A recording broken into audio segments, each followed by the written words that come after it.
Hello and welcome to the Fiona Small Show. My name is Fiona Small and welcome to my show. Today I have a phenomenal guest with me, Mr. Abdul Bangura. Welcome, welcome, welcome. Abdul, I am so excited to have you on my show. It's really a long time coming. So without further ado, I'm going to let you introduce yourself and say a bit about you. Over to you. Hi. First and foremost, thank you for having me on. Really excited to be here. I don't actually do like a lot of interviews, so I'm just like super hyped to be able to be on here and tell my story. So yeah, my name's Abdul Bangura, also known on social media as the Self Mastery Guide. I am a business coach, mentor, award-winning entrepreneur, proud single dad, motivator, all round just trying to win in life, basically. So yeah, I started off my kind of journey when I was younger. I was incarcerated for a long time. I spent 5.5 years in jail, just for some dumb kind of young and dumb stuff that I got kind of caught up in the lifestyle and paid a hefty price for it. Came out of jail and When you say caught up in the lifestyle, let's take that back. What was the lifestyle and what made you, because 5.5 years, that's quite a chunk of your younger days. Yeah. So take me through that story. What was the kind of backstory of Abdul? What was the, how did you get into that? I grew up I wouldn't say we was poor. Like don't like you know what I'm saying? Like my mum and dad work, like, you know what I'm saying? If anything, they were quite successful, but I just wanted more. Yes. Understand? So don't get it twisted. I wasn't spoiled. I wasn't one of these kids that was spoiled. I wasn't like, I didn't have everything, but the area that I grew up in, everyone had everything in my eyes. Do you know what I'm saying? So, like, people had like Aston Martins on their drive and stuff, and people like had like big 4-bedroom houses with swimming pools and that. Like, listen, I lived in a 1-bedroom flat. Like, listen, like, I need some of that, innit? So when you saw that, how did that make you feel in comparison to, like you said, what you had? How did it make you feel as a young man growing up? When I was growing up, like, I was never like jealous. I just wanted more. That's all it was. Like, I just genuinely thought like my mum and dad work hard, innit? Like, and I know they work harder than your parents. So why they got the same things? Like, it doesn't. That's what was going through my brain. It didn't really compute. So I just thought to myself, right, you know what? Yeah.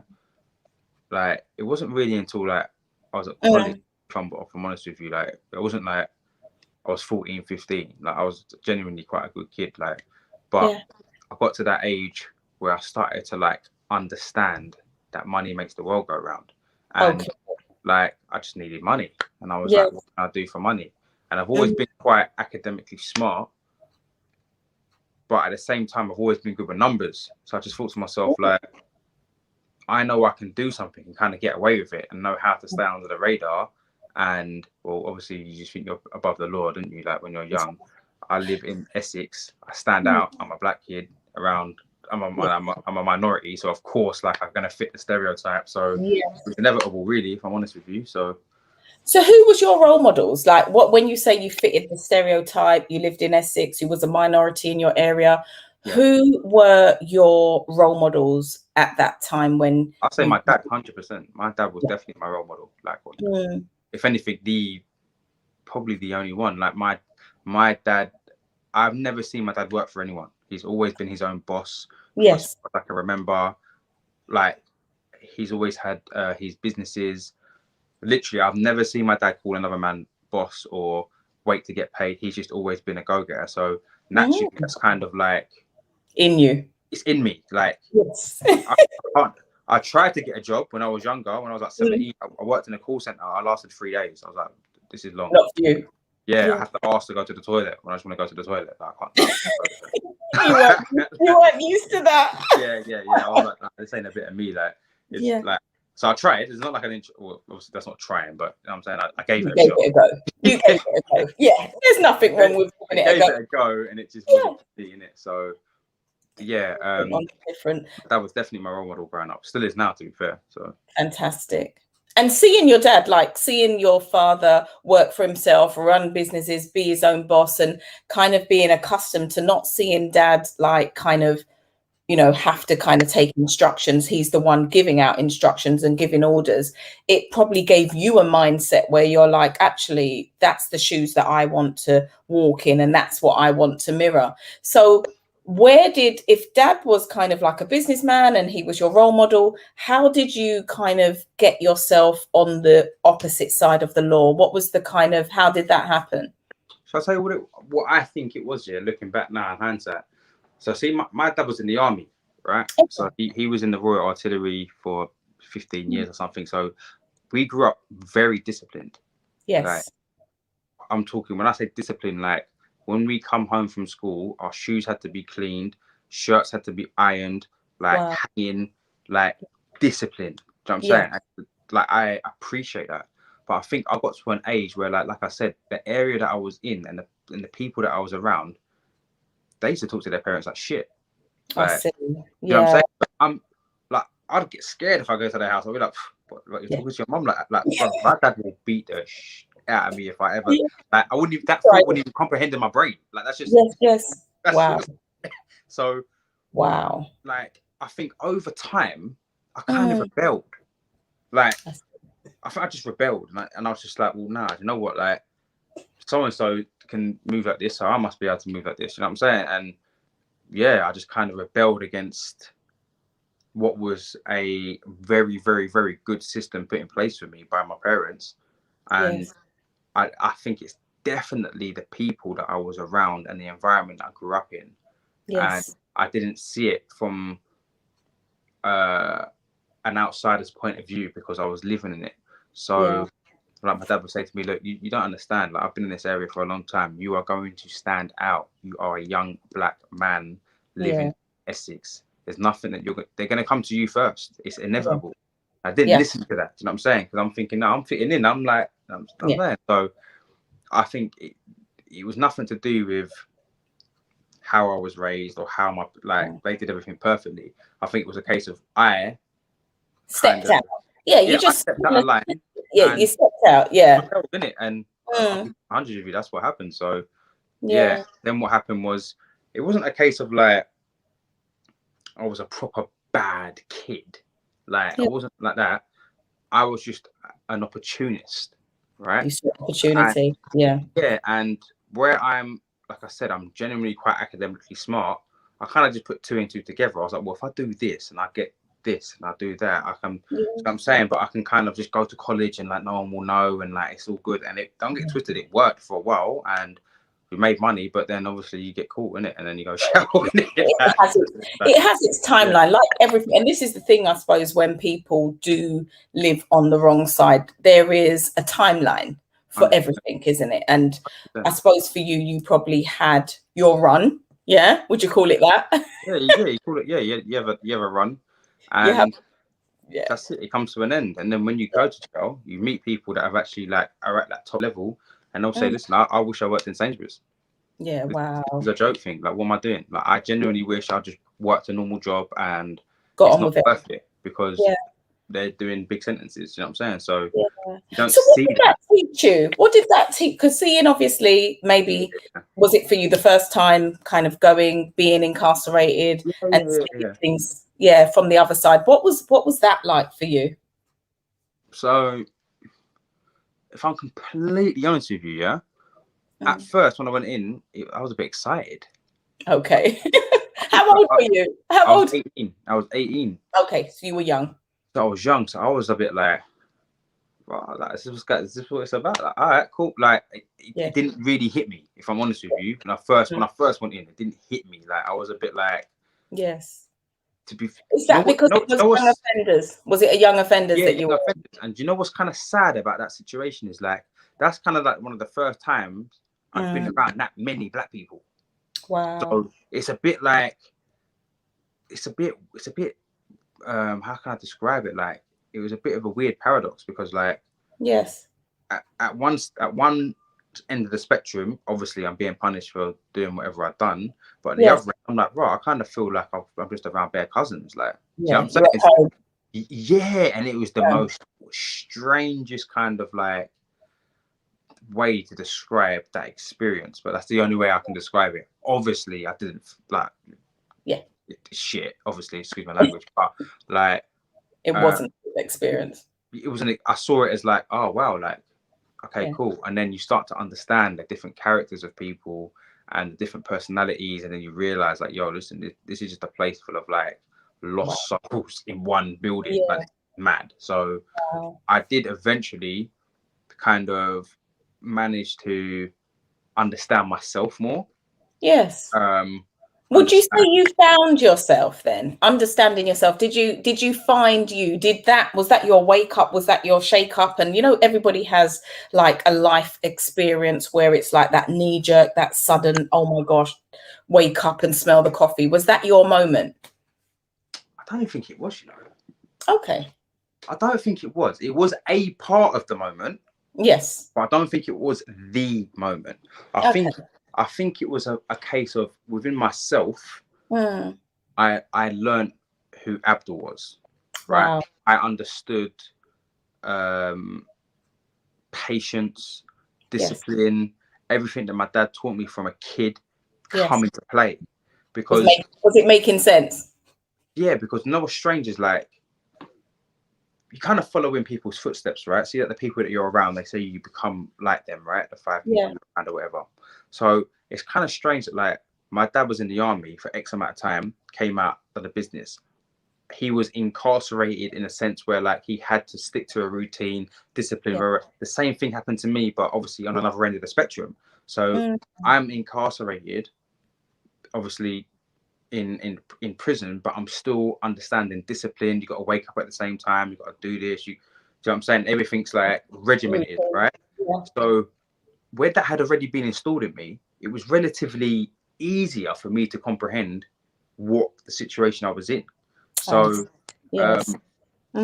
strange. It's a strange way to look at it, but that's like that's how it was. So I'd say in prison, I fully understood myself. And I understood self-development. I read loads of books on personal development, on psychology, human psychology. I understood human behavior. I just educated myself. And this was all at the age of 18. You did all of this? I spent 5.5 years. So over the years, I learned, 5.5 years in one stretch. No, so what happened was I had 2 sentences, right? So I done my first sentence. I came out, and then before I came out, when I was in prison, I met a guy, and he just happened to like change my life completely, right? He wasn't a prisoner. He was just like someone that came in on a random day, and I just saw him, and he happened to be the owner of the Prince's Trust, right? He owns the Prince's Trust, right? Yes. And he happened to be the director of like Virgin Money Giving. And when I came out of jail, he was like, look, what do you want to do? I was like, I want to do personal training, this, that, and the third. He was like, all right, cool. My friend owns Fitness First. I'll get you a job. I was like, well, sick, cool. So I did actually come out of jail and literally went on a straight and narrow, started working as a personal trainer. I was like a gym assistant kind of person at first, done my personal training course, and then kind of went on from there, right? Yes. Wow. Do you know what happened, Fiona, right? Is I started working in the city, actually. I started working in Tottenham Court Road. So now, like, I'm a commuter, right? I'm doing the whole... Getting up, taking the train. I'm living the life that you would think that, like, you know what? Like, yeah, you've done really well for yourself. But you know what happened? Is I got fucking bored. Oh. Right? I got bored. I got bored of commuting. I got bored of seeing Sam at West Ham with the same coffee, who sits in the same seat, who wears the same socks on a Tuesday. I got bored. I got bored, right?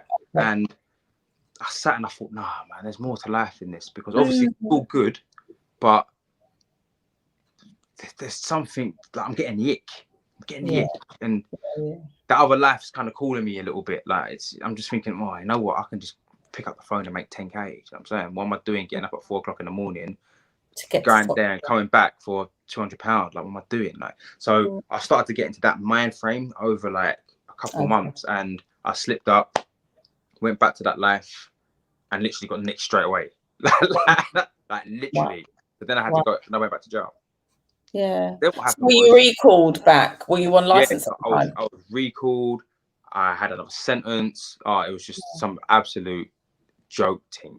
It was just dumb. But at the same time, it's the best thing that ever happened to me. And Really? I'll tell you why. Share it. Because the same guy that I met who put me on, right?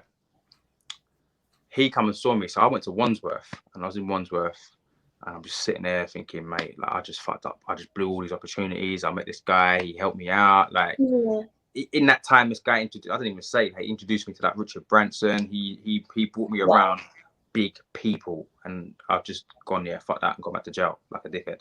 So he's actually come and see me in jail. He wrote to me. So he heard what happened. Yeah, he heard what happened. He was just like, "Where are you?" Like, I was just like, "I'm in jail." No. So he heard what happened, and he was like, "You fucking arsehole, like, what are you doing?" What happened? They come and saw me on a visit, right?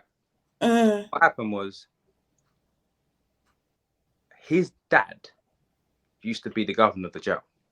Oh, like what's the odds of that? Like mad levels, yeah. And I was like, okay, yeah. So you've got potential. You know what you're doing. Just get your head down, do your bird, come out, and just do what you're meant to do. Like, I don't understand what's fucking hard. Like, so he saw potential in you, basically. But he didn't have to. This is the thing. He could have given up on me the first time.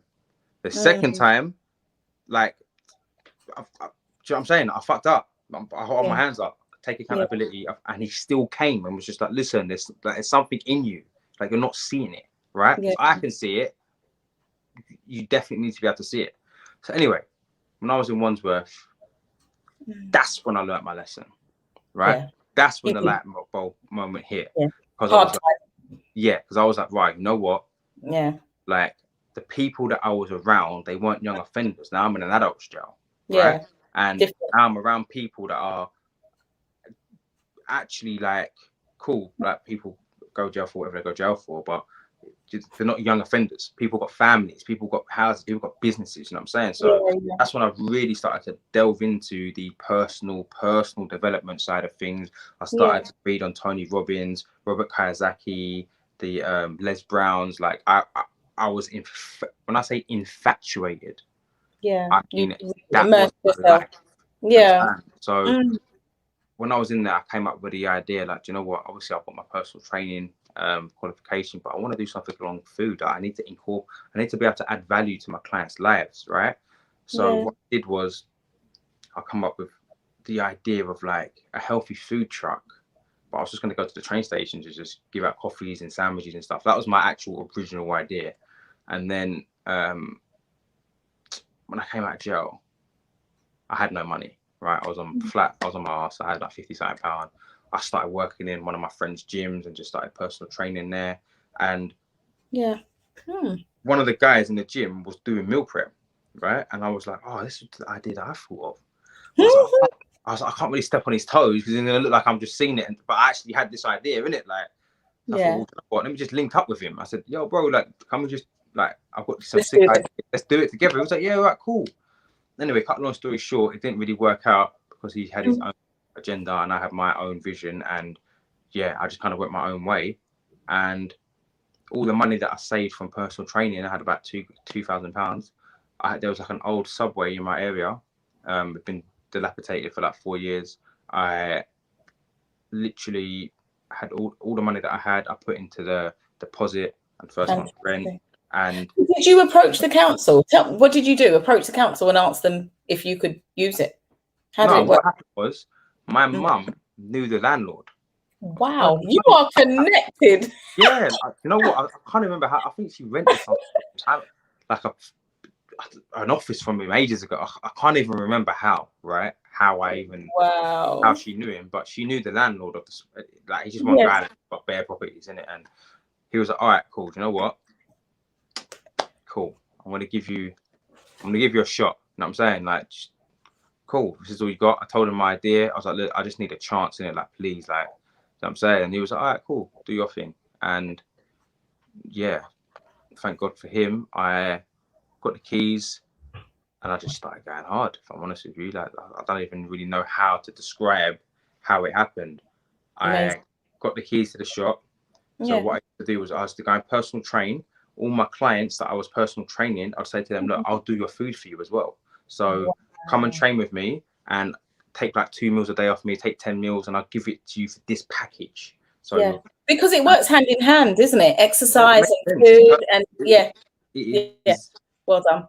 And what I started to do was like say, look, like I can guarantee results now, because as a personal trainer, one of the most annoying things is like you'll give a client a diet plan, they don't follow it, then they blame you for not following their plan. That's right. So if I give you the food, you've got no excuse. You've got no excuses. Like you can't fail. Like yeah, you got to eat it. You're gonna get hungry. It's almost impossible to fail because I'm telling you what to eat. So started doing that, and it just took off. If I'm completely honest with you, wow. the money that we made, I'd like I said, we had no dough, so I'd like go and buy like a broom, mop and broom for the shop, like start to do my marketing, everything. We didn't have any help, no financial help, zero. Like no one said, oh, do you know what? Here's a 10 grand loan. Like no, that never happened. Yeah. Like, got it off the ground. Got it off the ground and it's got cracking, and literally where we had that kind of fresh out of jail mindset. Like I come out in November 2015. Yeah. By June 2016, the shop was open. Amazing. By September, we won awards. Like amazing. I hadn't even, it'd been like 9-10 months. Bam, bam, bam, bam, bam. And we were sponsored by a local football club. Yes. By like October, November, we was nationwide. Like, remember, I had no experience in catering. I had no experience in PR, human resources, sales. I don't know. I just used to sell drugs in it. You know what I'm saying? Those are transferable skills. Don't underestimate. This is what people don't realize. And this is why people like yourself, Abdul, who have that story, that purpose story where you've able to turn it around and use those skills. You know, you've always known that there's been something inside of you. You've always known, people have told you, you've had people take, you know, go that extra mile for you. So sometimes it takes a special type of individual to recognize, actually, I've got what it takes when it comes to resilience, when it comes to what is it about me that people keep saying, wow, there's something in you. Why do they believe in me? Why do they continue to just kind of be my cheerleader? It's because it's something in you. Do you know what I mean? There is a light in you that people definitely see. And even, you know, I want us to kind of come on to our story. When I think about how we engaged and how I met you, I heard you on a Clubhouse stage room. And literally, when I heard you, I was like, I DM'd you straight away because you nearly got me getting the tissues out because I was so touched by your story. And as you've now kind of transformed yourself in terms of a businessman, a coach, a mentor, and now a father, I want you to kind of share with us your journey, your unique journey into fatherhood. So tell us a bit about that and your beautiful baby love, who I can't wait to meet. So everything was going really well with the business and stuff. At one stage, we opened 3 stores. Like, wow, all the success that I could have kind of like envisioned happened, right? And to be fair, like, it's such a weird feeling. So, like, looking back on it, because to be fair, I haven't really thought about it like that, you know, since like I haven't really actually thought about it until I'm telling you now. So it's just like, whoa, like all the feelings are coming back and stuff. So what happened was we was going really well, and I had my flagship store, which was the Subway, but a gym franchise come up and was like, look, why don't you put your meal prep inside the gyms, right? And it happened to be like the old Fitness First where I used to work with anyway, so it just kind of made sense. So I went into that. So I moved my store, like my operation, into the gyms, and yeah, that was going really well. That was November 2019, and then March 2020, Corona, right? Wow. Corona struck, shut everything down. All the gyms closed, right? Yes. So now I'm thinking, I've got no income. Yeah. Like everything I've just worked hard for, just boom, gone. Like yeah. Wow. So prior to that, in like in 2019, maybe like September, I did a health retreat in Ibiza. We took loads of people out there, did a health retreat. And at the time, at the time when I came back, found out that my child's mother was pregnant. And to be fair, it wasn't like planned like that. Yeah. And we wasn't like together like that. Yeah. Just like we knew each other. It's just one of them things in it. And she got pregnant, and this is what happens when you have sex without a condom. You know what I'm saying? Let's just keep it real. So byproduct was a pregnancy. Yes. Yeah, of course. So it happened. And if I'm completely honest, I kind of like done the whole like, nah, F that. Like my life's nice, innit? Like I'm not ready for a kid right now. Like allow it, innit? Like this, you live in your life, I'm living my life. Let's just keep it out. You know what I'm saying? Yeah. Listen. So you put up a resistance, yeah? You were kind of pushing back. You were pushing back. Okay. I went on it. Okay. I wasn't fair on it, enough. Right. I admire your honesty. Yeah, I'll keep it real. And what happened was, it just started to get to a stage where I'm seeing her belly get big, and I'm just like, right, like, I can't be one of them dads, you know. Like my dad loved me in it, and my dad never like raised me to be like a waste man, if you know what I'm saying. Like in a sense where it's like you don't look after your kid, like he's always looked after me in it. So like obviously my mum as well, and I just thought to myself, like, you know what, I can't go out like that, you know. I need to be there in it at least. Like I need to do my part. Your heart became soft. You kind of you were warm into it as you saw a life growing. It became more real. Scan and that, and you see that it's different, isn't it? Like you got to step up and do your take responsibility and own it. So we was very amicable in a sense where it was like, yeah, cool, like we'll just co-parent and whatever, it is what it is kind of thing. So what happened was just as the gyms closed, everything closed, about a week after that she fell really ill. Like she started having like, when she was pregnant, she had just gestational diabetes. And they're kind of saying, I don't know what they're saying really, but they're trying to make out that was the trigger of what was to follow. So we took her to the hospital, and she's like, look, I feel really ill, blah blah blah. I was like, look, we'll keep her in, she might have a chest infection. Kept her in, and there was like, look, like basically we think she's got corona in it. And at them times there, that was when it first started. Like no one really had corona like that. Do you know what I'm saying? So they kept her in, and she just slowly deteriorated over time, deteriorated. And like they gave an emergency cesarean because she was struggling to breathe. Gave an emergency cesarean, child was born. By the time the baby was born, she was already KO'd in terms of like, is it not induced, but like an induced coma, like if that makes sense. Like they put you to sleep kind of thing. So she never got to meet the baby, nothing in it. She didn't even know what the gender was. Like it's wow. So where were you? So all this was going on. So basically, I was there. You was at the hospital. So did this all happen like really quickly? So literally, she said she's not feeling very well. You go to the hospital. How talk me through the process, because it seems like you've gone from not feeling very well to going to hospital to emergency cesarean, and then she slipped into a coma in the space of like a week. So basically, I remember like we took her to hospital on a Wednesday. On the Saturday, the baby was born. And then I think maybe like the Sunday after that, she passed away. So like, what was that like for you in terms of a father, first time father? Strange.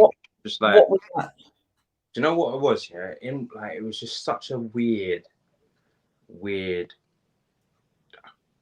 you know, sometimes you watch things, and people are like, I don't have any words for it, and you think you must have the words. Like you must trust me. There's no words to describe the feeling. Like every word is underplayed. So it was more of a case. The closest I can come to it is probably shock. Like what happened? Shock and a reality check. Like, yo, listen, this actually just happened. Like that's it. She passed away. She's gone. Like that's it. Like wow. So for me, that was like that was a big kind of reality check, and it was a bit unfathomable, if I'm honest with you. Like, it's just like, right, it's really happening, like, and so sudden. Yeah, it loads of mixed emotions running through my brain. Like, listen, like, obviously I've been around kids and stuff. I've got nephews and that, but like, when it's your own child, like, it's different ballgame. Different, like, and there's so many factors that make it so much more than what it is, simply because of the circumstances that, it was extremely emotional. And you know what? Yeah, it just, I personally think that if I never had them experiences in my life beforehand, like in terms of like my businesses or going to jail or any of that, I definitely wouldn't have had the emotional resilience to deal with it. Wow. And in terms of like the support, so it happened very suddenly. Now there's a newborn baby. Dad is there trying to probably comprehend what they're telling you. And I must say that when I watched Fatherhood a few weeks back, you came to mind. I literally was thinking, oh my gosh, Abdul, this really reminds me of your story, because it just made me, you really came to mind. And I think the way that the writers and the producers put that story together was amazing, because oftentimes, and I speak from a mother who is a single mom. I've got a 16-year-old and a 10-year-old, and I'm very vocal about sharing the single parent experience that I've been going through.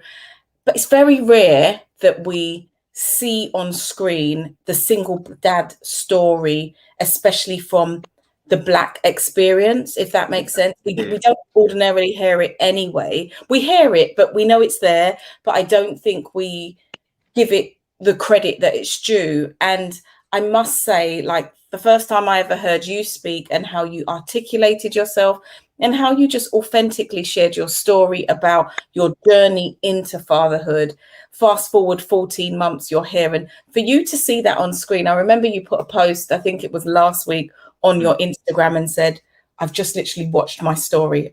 That's my life.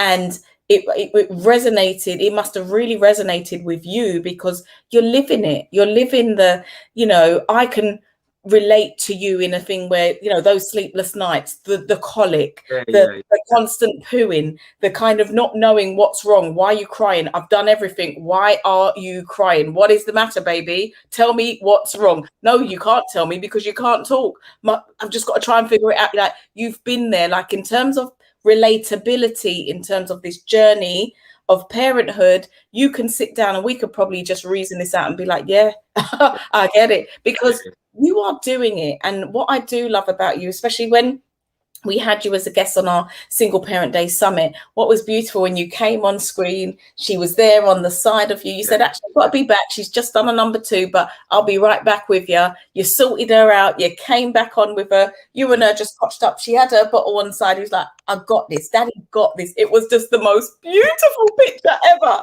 And I must say this, Abdul, never underestimate what you've been given, because sometimes we think, gosh, this is a lot to bear, but like you've just described, everything that you've been through as you started this interview, you've described your journey, your resilience, your pain to power to purpose, your perseverance, the people that has believed in you. So I'm sure all of those books that you've read, all of those people that said there's something special and gifted about you, you've managed to draw on. And what's amazing now, when I look at your pictures and your posts and this happy little beautiful baby that you've named Love, you can see that whatever you are doing, you're doing the right thing. And there's such a beauty to see that bond between the two of you. So I'm really in awe, and I'm grateful that you're walking this journey, but you're walking it with you're showcasing your vulnerabilities at the same time. It's probably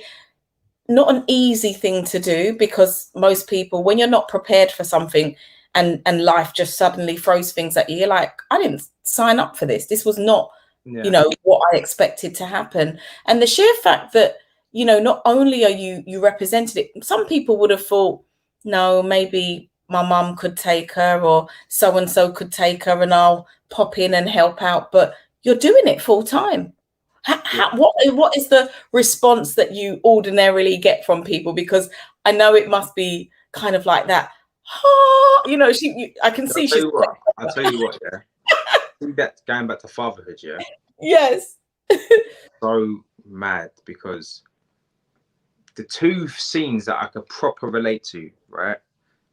The first one was the first scene when you go in and he's at the hospital, and then they tell her that she passed. Like, that hit me. I was like, yo, this stuff. I don't know if I want to watch the rest of this. You know, it's emotional. Like, I know that feeling. I know when they come. You know what I'm saying? I have that hit me. I was like, wow. And they put that at the start. I was like, fuck it, this is mad. And then the other thing that hit me, obviously the rest of it is, I don't know. Obviously the film is a dope film, but like, it's a bit of a blur until someone goes, in the film, he said something like, everyone always asks me, where's the mum? And I come up with all these different excuses, right? Oh, she's playing baseball, or oh, she's doing this, or she's doing that. Listen, like, the amount of times that's happened to me, not like I make them excuses, but like, yes, if I go out, right, I'll give you a perfect example. The other day, so what I do is sometimes I'm just like, you know what, I'm gonna take my baby out somewhere nice to eat, somewhere that, like, I don't know, if I had a girlfriend or like someone or whatever, I'll take her there, but I'll take my girl. You know what I'm saying? I'll take my little girl there, innit? Like, that's my date now, innit? Yeah. So I went to a spot the other day in London, like a nice little rooftop bar, had lunch with her and stuff. And when I came out, it was actually inside Selfridges at the top, right? So we come out, and I was in the lift, and obviously I've got the pram, and she's just like, man, like doing whatever she's doing, right? And then, oh my god, like you're doing such a great job, bro. I was like, oh, thanks, I appreciate you. And I was like, oh, so like, no, what happened was she was sleeping. There was, oh, and it was about 4 o'clock. It was, oh, they're taking her, she's having a danger nap. She's like, oh, then there was like, when you take her back, no, like, her mum's gonna be upset in it, like, and I was just like, nah, I'm not taking her back in it, like I'm here with her in it, like, you know what I'm saying? There was like, oh, really? But oh, fucking hell. But you know, like, people, they kept pressing and pressing. I thought, you know, I'm not gonna not ruin your day, but I'm not gonna ruin your mood if I tell you what's happened, because people automatically assume, even if I get in taxis, right? If I get in a taxi and go somewhere, the cabman will be like, oh, what are you doing? Taking her back to my mum's? And I'm like, no. Nah. But wow. I didn't realize, how much of a uncommon thing it is to see a man with his child, especially a young black man. Like, that's like, the typical stereotype is the black dads go, innit? There's no, what I'm saying. So have one you're challenging every part of it by not only having her, you've got her full time. So when people like ask me, I'm just like, to be fair, unless someone really like is in the frame, in the environment where I can get into a conversation, maybe if it's like a couple of minutes, I'll say it. But like, more time I don't, you know, I just kind of like, like, I just kind of brush it off and just like, like, I can't even go into it. I know when I tell you, spending your whole day explaining to everyone, no, I've got her full time. No, sadly, no. She's not. I just know. Let's just say I saw you out and you're like, oh my god, like, oh, you like, oh, you got a little one. So are you taking her back? And I went, oh yeah, by the way, our mum's dead. Like, it's gonna, boom, that's it, shut down. Like, your whole mood's gonna change. You're gonna be like, oh my god, I'm so sorry. I didn't. I feel like I can't put that on people like that, because like, but don't ever feel that it's putting on people. I suppose when in time you'll decide how you respond to it, but I definitely feel that, you know, it's given me a lot of food for thought, because, you know, everything is perception, isn't it? We just see things and just perceive. Sometimes we can see people out and they could be actually brother and sister with niece and nephew. It don't have to be mummy and daddy. You just really don't know what the setup is and what the dynamics is. And we are, you know, because of human beings, we just always make these assumptions and come in at sometimes the wrong angle. That's why even, you know, when you see somebody that looks like, oh, they've got a bit of a pout, don't ever say, oh, when are you due? Because no, that might not be that they're expecting. I'll give you another example, Fiona, right? One of my girlfriends, right? Yeah. We went out for lunch, and she is tall, ginger, with freckles, and so I went, oh my God, like, oh, like you look like such a cute family. I'm like, you don't fucking look nothing like her. What are you talking about? Like, I think conversation. Yeah. You know what I'm saying? People will assume if you're with someone that, like, you're a family, which is like, I get it. Like, I do get it. It's not like a bad thing, if I'm honest with you, but it's like, now I never judge no one, not by what you look like, not by what you're driving, not by what clothes you've got on, who you're with. Like, until I talk to you, I don't know you.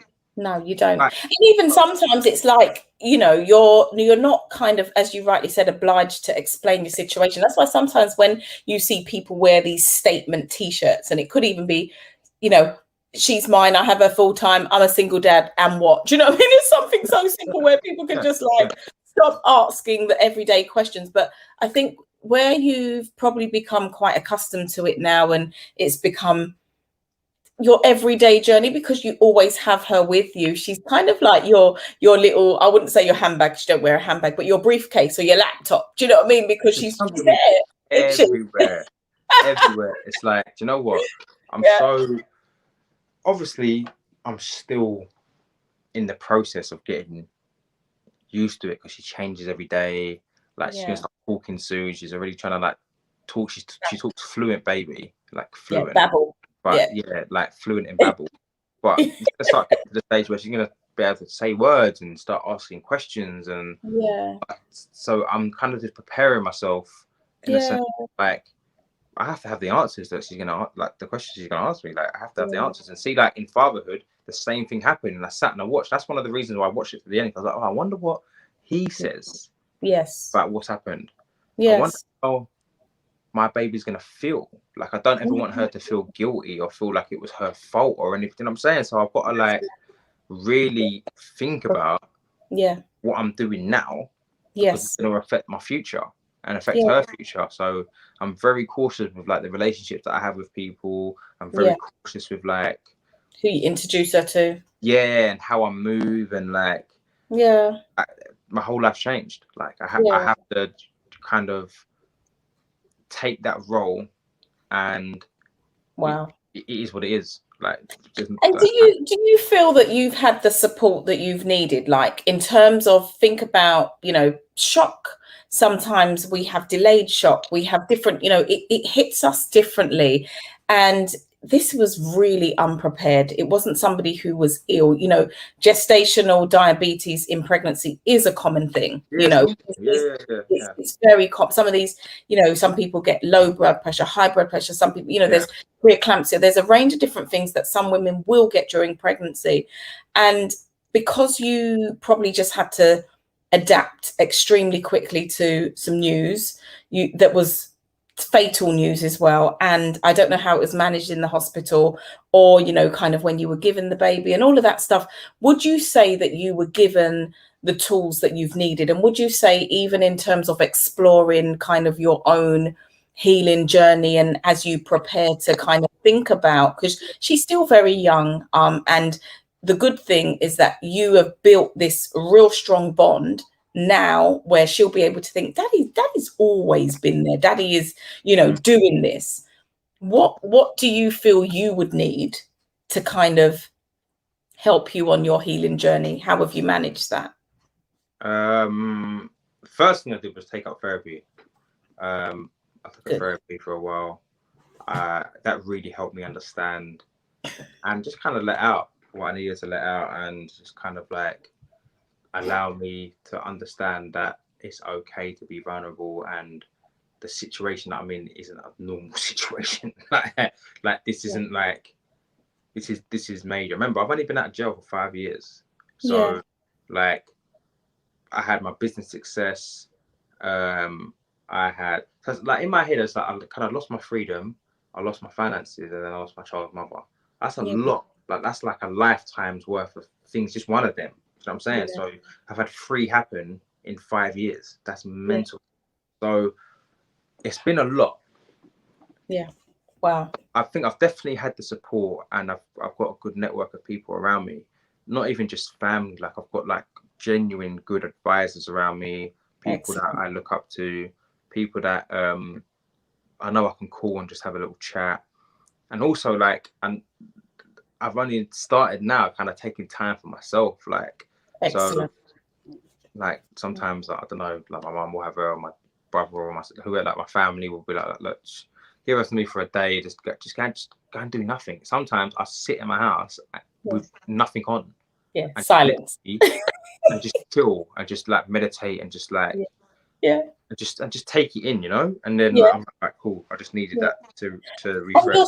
it's so important to be able to have that, you know, that's what I'm saying in terms of us being able to relate as parents. Like, come on, we love our children to bits, we love them, but just having that little bit of space to miss them, to be like, when I bet you when you get her back, you're like, yeah, I'm ready for you again. She probably comes running up to you like, yay, Yeah, of so course. excited, because you've had your time to refill your cup and do what it is that you've needed to do. And equally, she's had her time to be around her other family members and they've got their dose of her. So I think this, you know, there's a term that's called mum guilt, where we should actually term it as just parent guilt, because sometimes we feel guilty for wanting time out or some me time. But as human beings, we are entitled to our own space. We are 100%. entitled to 100%. have that time for self. So I think it's beautiful that you're able to articulate that in such a, you know, real way and unapologetically say, I need some time for myself. And you've got a support network around you that is allowed for that to be facilitated and for you to get what you need. So, you know, kudos to you, Abdul, because you're doing this thing. And in terms of kind of what's going to happen next, you know, sometimes it's natural as parents that we start to think really far down the line. But one of the things that I definitely know is that things really have a way of working themselves out. And what's lovely about what you've decided to do is you're doing you for now. You know, you're not trying to find a replacement you're actually just managing what you're working with, trying to understand it and pouring into your beautiful baby that you're raising at this moment in time. And we're all living in such a odd time. Yeah, Like, strange times. Like, it's really weird. None of us could have predicted last year. Nobody. Even now, just the kind of semi getting back to normal and meeting up and still feels a bit odd in my eyes. You know, it doesn't quite feel the norm again. And in terms of how you've managed to, you know, do you and still manage to juggle juggle baby, you know, being a father as you're raising a child, what would you say kind of your core focus is now? Would you say it's changed your business model? Would you say it's kind of given you a different sense of purpose and drive and determination? Like, what is kind of what you're managing now with baby love? What has that done for you now as the man that you're becoming? I'll tell you what it's done for me now is it's done a number of things, right? Firstly, it's changed my whole perception on everything. Yeah. My whole perception on the world and life and death as a whole has changed, because you don't realize how much your parents loved you until you had a kid. That's one thing I definitely took away, right? Wow. So secondly, generational wealth. Like, I now need to be able to be in a position where my grandkids haven't got to struggle. Yes. They haven't got to go down the road that I went down because I felt like, oh, you know what, I just need to make whatever I need to make.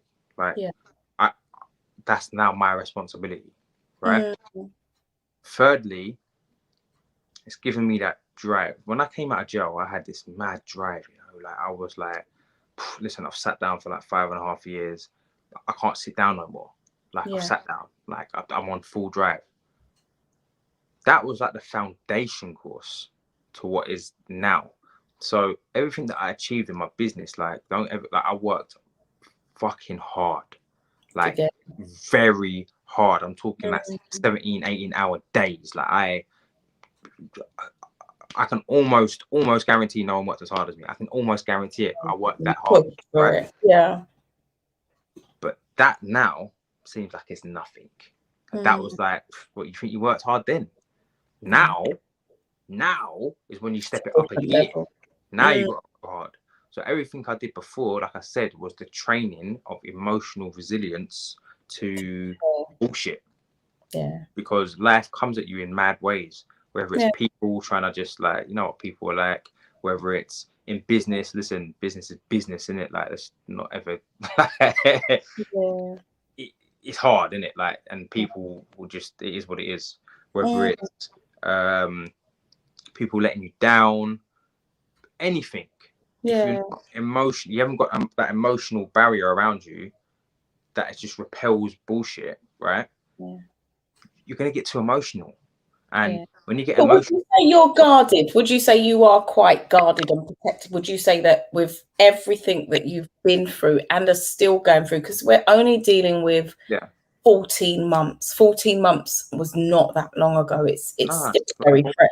It's just still, it's raw still. You know, you've still got some different milestones to go through and prepare yourself for. So would you say that the journey that you're on is still a process of a healing? And I always say to people that healing on a whole is a process and a journey.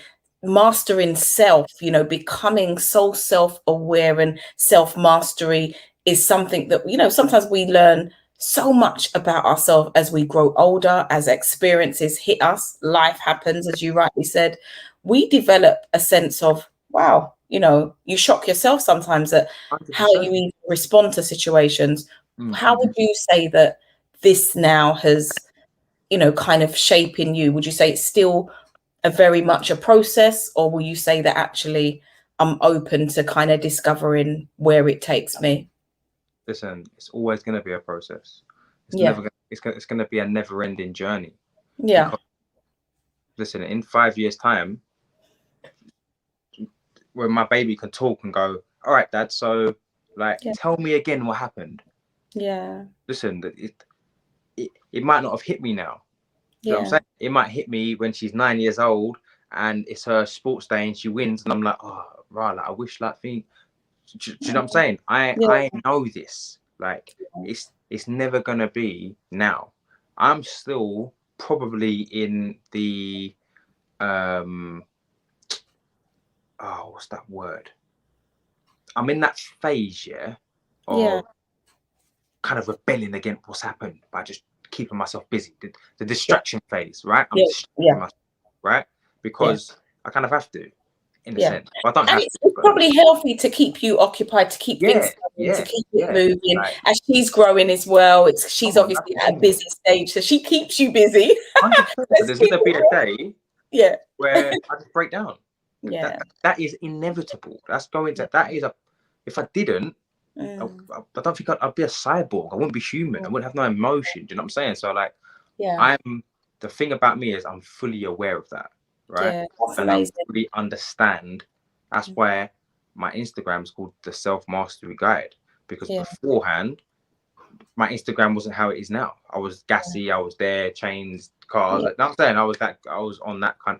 And I thought to myself, like, you know what? Yeah, I need to like brand myself. I am a brand within myself. I need to brand myself. You're pulling it out. Amazing. And you've got your baby who is also, you become part of your little brand as well. It's can I just say this as we're coming down and we've got 5 minutes to go? I just want to say this, that you are doing an amazing job. And I know you probably hear this so much, but you need to feel validated. You need to feel that, you know what, you have got this. And I'm saying it from a female perspective to a male, because I know that single parenthood is not easy when it's not been a choice. But when things happen suddenly, when I say not been a choice, it means that if a relationship has come to an end and the only alternative is to kind of say, right, you know, we've got to call it a day, and then you just prepare yourself to go it alone. You didn't have that as an option, you know, and with what you're doing now for you, for baby, and for everybody else that probably looks at you in such admiration and look at you and think, wow, this man, even to the spectators who think, oh, is he bringing her back? All of that stuff that you're like, think what you like, you know, I do this all day, every day, but you're doing it. You're doing it, and you're not doing it grudgefully. You know how many men would turn around and be like, actually, you know, this is you're not even coming at them like that. You're just like, yeah, I am. All right, keep it moving. Your day's continuing. Do you know what I mean? So I think it's beautiful. And what I'd love for you to kind of leave us with is, if there is, say, like there is a man out there in a similar situation like you that doesn't have a support network or doesn't feel that they're doing a great job, have you got any few words of encouragement that you would just say, let me leave them with you, and I'm going to hand it over you to sign off, and also let people know where they can find you and follow you? Over to you. Yeah, so I'd say if there's anyone out there that is in a similar situation, I'd say the first thing to do is look at your baby. That's the first thing, and understand the reason why you're in the position that you're in. And you can't have that resentment in your heart. You have to kind of put your feelings to the side and put their feelings first. So, like, I've been in that position, and I know that feeling, like, oh my God, like, oh, why this, why that? And then I sit and I think, well, I need to put her first. Like, so I put my baby first. And yeah, when I do that, everything kind of, it becomes selfless. You know what I'm saying? So yeah, that definitely. You can find me on Instagram at the Self Mastery Guide. I've got a website, abdulbangura.co.uk. Twitter, the Mastery Guide. Just, yeah, I'm here. I'm a normal person. I'm just like, I'm not like, yeah, I'm just here. Like, thank you for having me on the show. I appreciate it. You're welcome. Like, your words mean a lot. Like, and I know, like, honestly they do. Like, they do mean a lot, especially from someone that I don't even really know like that. Do you know what I'm saying? So it means even more. Do you know what I mean? Because, like, someone else can see it. And yeah, for me, it's just like, well, you know what? Like, there are some really, really nice, kind-hearted people in the world, and you can't take your experience of bad out on the whole world, because there are nice people out there. And this is just a prime example of, like, like, thank you. You're very welcome. And I cannot wait to meet in person and give that beautiful love a big cuddle. She's just too gorgeous. She is too gorgeous, and I cannot wait to meet her. And you are an amazing man. And do tap into Abdul. I really look forward to your journey. I'm here. I am here as a big auntie, as a cousin, as a sister, you know, as a virtual friend. If you need any advice, especially I'm, you know what I want us to do as individuals who are raising children in this community. I think we need to build that village, and I want to be in her life, even down the line when she's 16 and you have to say, Fiona, I think you need to have a bit of a conversation. Hello. I'm happy to be that one, seriously. So you know, we've got to look out for one another. And like I said, you know, we're in this together. None of our children come with instructions or manuals or guides. We're here just trying to figure it out. And credit to you, Abdul. And I just want to say a big thank you for coming on the show. For those that are watching, you're watching the Fiona Small Show, and I will be back again with another guest. Do follow Abdul and look out for more of what he's doing. And we're going to sign out, and I'm going to leave you with this.